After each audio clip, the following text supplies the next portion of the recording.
Bonjour, je suis Georges Caudron, mais je ne suis pas certain que vous reconnaissiez ma voix. Je suis seulement là pour vous dire que vous pouvez faire confiance à Guigui lorsqu'il vous parle d'une de ses séries préférées. Mais attention aux spoilers.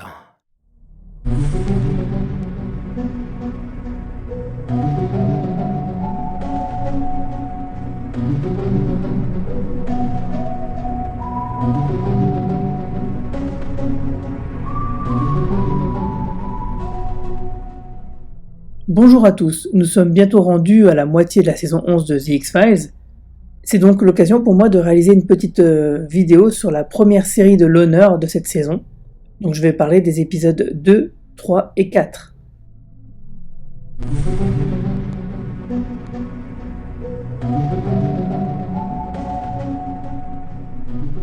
Ce deuxième épisode, écrit et réalisé par Glenn Morgan, je l'ai trouvé carrément plus réussi que le précédent. Pourtant, un petit quelque chose m'a tout de même gêné. En effet, cet épisode est mieux réalisé, les scènes d'action, bien que trop nombreuses, sont largement plus crédibles et mieux foutues que dans My Struggle, troisième partie.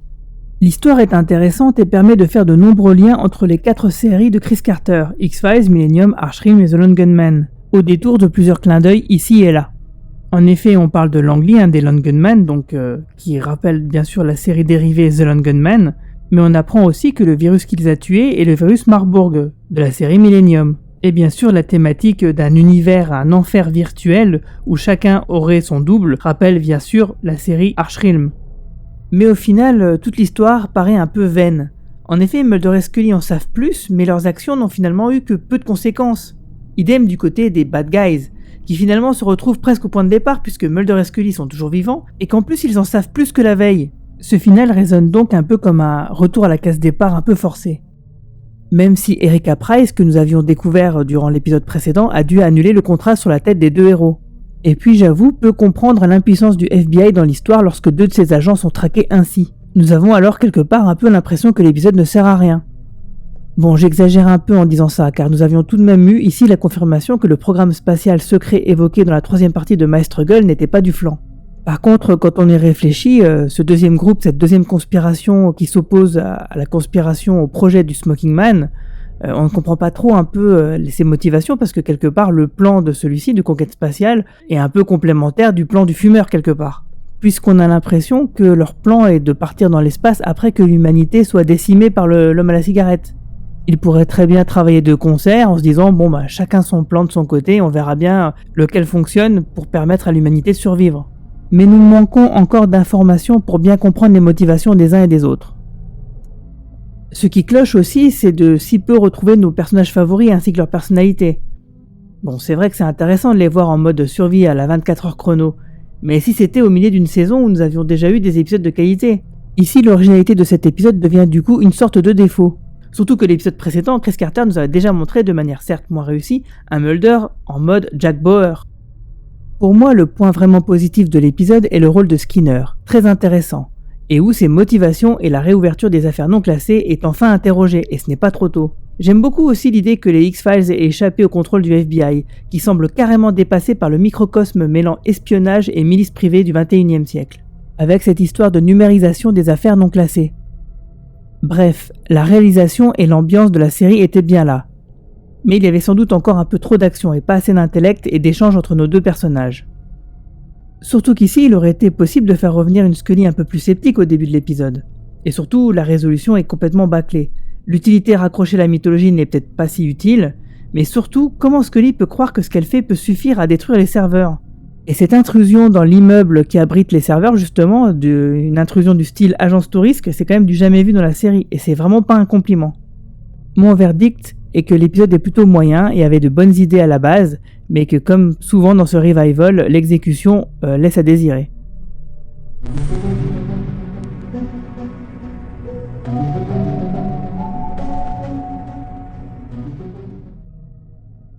Mais au-delà de la connexion avec la mythologie, il y a une autre théorie qui émerge avec cet épisode. En effet, beaucoup de fans se sont demandé mais quelle était la signification du titre « This ». En fait, cela n'a pas vraiment de rapport avec l'épisode lui-même. Alors qu'est-ce que ça peut bien vouloir dire ?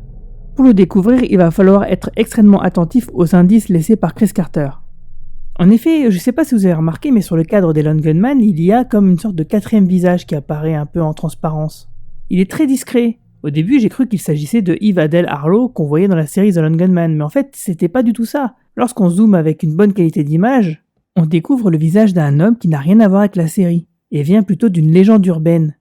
Selon le site thisman.org, l'histoire de cet inquiétant personnage a pris forme en 2006 à New York, dans le cabinet d'un psychanalyste. Un patient aurait dessiné le visage de ce personnage aux caractéristiques très établies, un front dégarni avec de gros sourcils. En effet, il s'agissait d'un personnage d'un homme qu'il voyait souvent dans ses rêves. Le thérapeute a alors laissé traîner le croquis sur son bureau et quelques jours plus tard, un autre patient s'est exclamé en l'apercevant « Mais cet homme, je le vois souvent dans mes rêves !» Troublé, le psychiatre a confié le portrait à d'autres collègues qui l'ont à leur tour montré à leurs patients.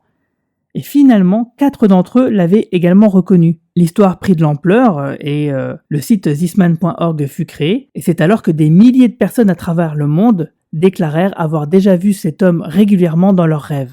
Et ici, il ne s'agit pas d'un clin d'œil comme ça isolé, car figurez-vous que This Man, cet homme, est également dans les autres épisodes de X-Files, ceux dont je vais parler, dans le 3e épisode mais aussi dans le 4e, et peut-être dans les suivants. En effet, dans le 3e épisode, nous voyons le visage de cet homme sur la batterie du groupe de rock dans le pré-générique. Et dans le 4e épisode, nous le voyons carrément affiché sur le tableau de Mulder dans son bureau. Ce n'est donc pas un hasard. Mais quel est le message que veulent nous faire passer les scénaristes ? Est-ce que toute la saison 11 et les enquêtes indépendantes seraient un rêve, rêvé par quelqu'un ? Est-ce que finalement nous serions encore dans une vision de Scully ? Et si finalement l'épisode My Struggle 2e partie était la vraie réalité et toute la saison 11, le rêve, la vraie vision ?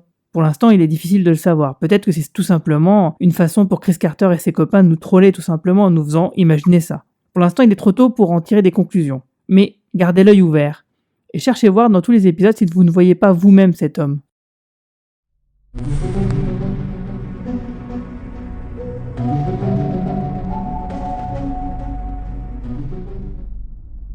J'ai bien aimé l'épisode de +1. Alors certes, comme je l'ai déjà dit plusieurs fois auparavant, mon niveau d'exigence a carrément baissé. Et je trouve cet épisode bon alors qu'auparavant j'aurais sans doute trouvé moyen. La qualité est malgré tout croissante. En effet, le 2e épisode était meilleur que le premier et le 3e est meilleur que les 2 premiers. Donc il y a quand même du mieux. Car il y a tout de même pas mal de points positifs que le revival ratait bien souvent jusqu'à maintenant. Alors tout d'abord, il y avait l'ambiance. Si elle n'a pas la saveur malgré tout des 4 premières saisons, elle fonctionne tout aussi bien qu'un épisode lambda de la saison 7 par exemple.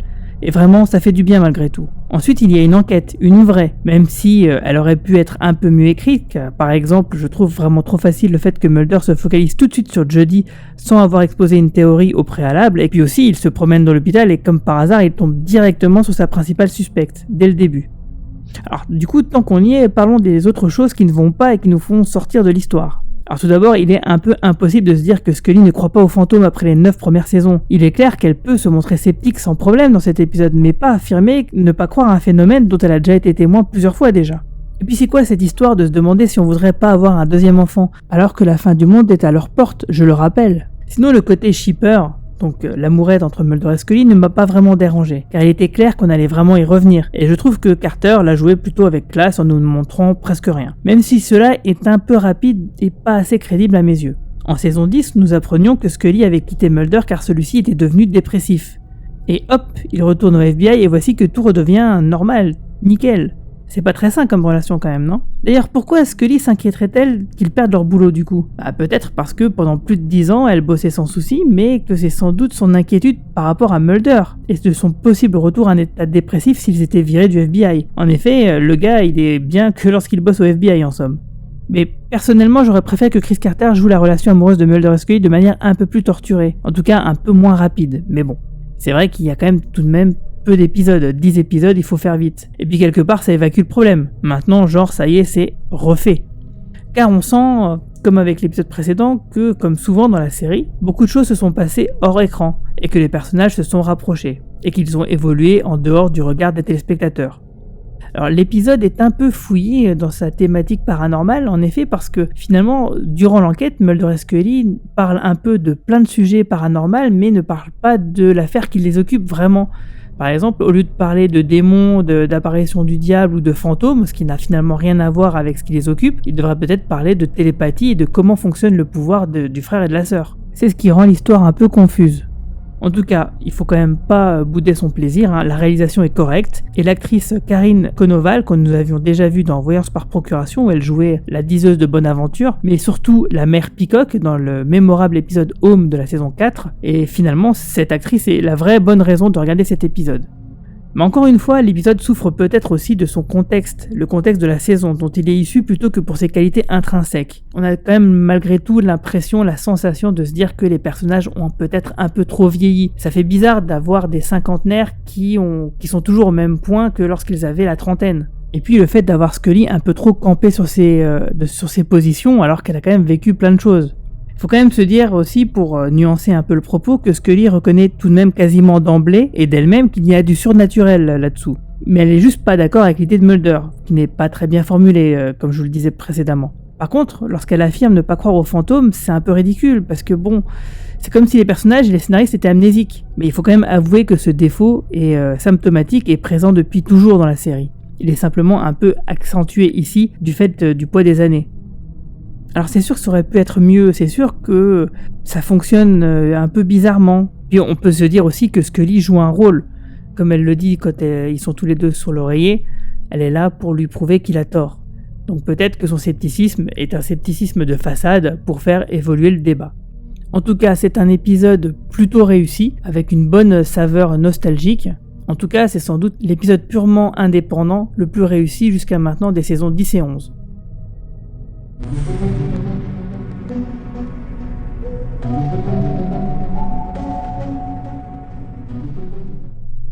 Le 4e épisode de la saison 11 de The X-Files a été écrit et réalisé par Darin Morgan.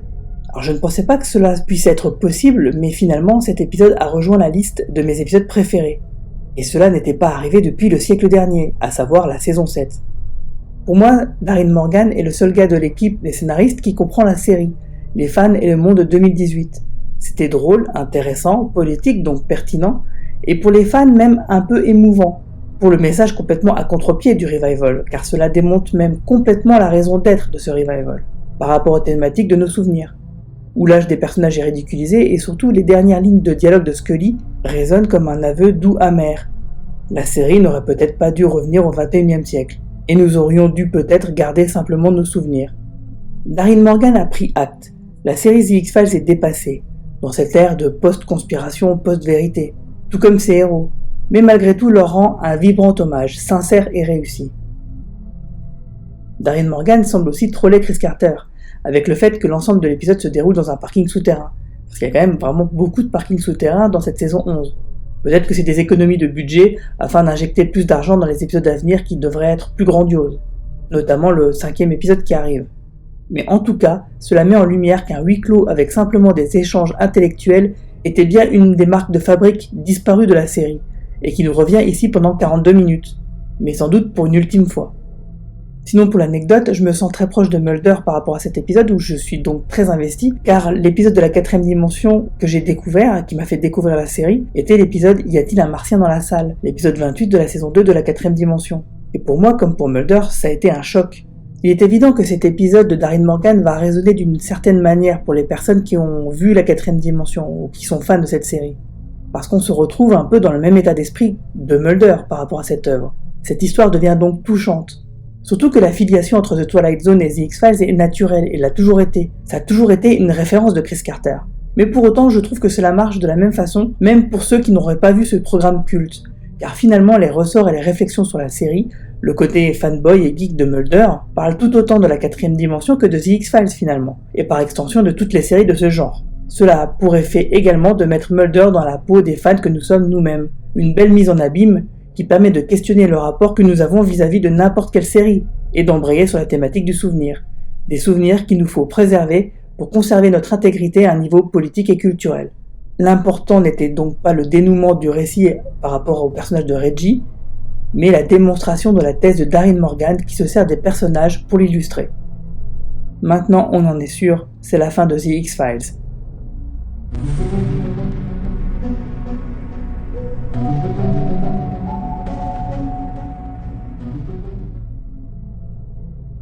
Il y a une théorie que je n'ai pas eu le temps de mettre dans ma dernière vidéo. Et si le fumeur avait acquis des facultés régénératrices en amont de la saison 9 ? ce qui ferait qu'il pourrait se reconstituer lentement mais sûrement, et ce tout seul. C'est en tout cas ce que suggère l'épisode My Struggle deuxième partie dans la saison 10, avec la scène en flashback avec Monica Reyes. Il se régénère donc tout seul, mais doucement. Cela aura pris des années pour lui à se remettre de cette roquette qu'il s'est pris dans la tête dans le dernier épisode de la saison 9. Du coup, je me dis que si ça se trouve, les tests qu'a subi Jeffrey Spender, son fils, voire la fin de la saison 9, l'épisode William, étaient sans doute des expériences pour arriver à ce résultat. Les brûlures ne sont pas la conséquence d'une exposition à une substance nocive ou autre, on lui a juste injecté ce qu'il faut pour qu'il puisse se reconstituer, puis il a été brûlé simplement par les flammes. Tout cela pour tester la dite substance. L'objectif de tout ceci pour le fumeur sera d'avoir une substance qui est forcément d'origine extraterrestre, qui fonctionne pour son usage personnel. Quoi de mieux que de tester la solution sur un cobaye qui aurait un ADN proche du sien, c'est-à-dire celui de son fils, Jeffrey, afin d'être sûr et certain pour le fumeur que cela puisse marcher sur lui-même. Ce qui explique l'état de santé de Jeffrey en saison 11, car comme son père, il s'est doucement remis de ses brûlures, même s'il lui reste encore quelques séquelles ici et là. Ceci dit, il y a un petit problème avec cette théorie. En effet, dans My Struggle première partie, nous voyons que l'homme à la cigarette est beaucoup plus mal en point que nous ne le voyons dans la saison 11 avec l'épisode My Struggle troisième partie. Or, la distance qui sépare ces deux épisodes est censée être de 6 semaines. Rappelez-vous ce que dit Tad O'Malley à Scully dans sa vision. Souvenez-vous, je pointais déjà cette incohérence dans ma vidéo de théorie sur la saison 11 Scully voyante. Donc ça voudrait dire, bizarrement, que l'homme à la cigarette se serait régénéré très vite et aurait récupéré son nez et sa trachée en seulement 6 semaines. À moins que, comme je le disais dans ma vidéo, ces scènes sont un mélange entre la réalité et l'imaginaire de Scully, mais dans ce cas, la dernière scène du premier épisode de My Struggle première partie n'est pas cohérente avec cela non plus, à moins que cette première scène fasse déjà partie de la vision de Scully. On peut tout de même considérer que la dernière scène de My Struggle première partie fait partie de la vision, ce qui est techniquement le cas puisque nous revoyons une version de cette scène en flashback dans My Struggle deuxième partie, lorsque Monica Reyes parle à Scully. Mais bon, cette justification pour expliquer cette incohérence est un peu forcée, mais c'est quand même la seule explication que nous ayons sous la main pour l'instant. À moins que la deuxième partie et la troisième partie de My Struggle se passent non pas 6 semaines après la première partie, mais des mois après, voire des années, ce qui est possible aussi. Je vous donne maintenant rendez-vous la semaine prochaine pour une petite vidéo sur le 5e épisode de la saison 11 qui s'annonce comme un épisode semi-mythologique, écrit et réalisé par James Wong. J'attends beaucoup de cet épisode que j'imagine être le meilleur de la saison. Sur ce, je vous laisse et surtout n'oubliez pas que la vérité est ailleurs.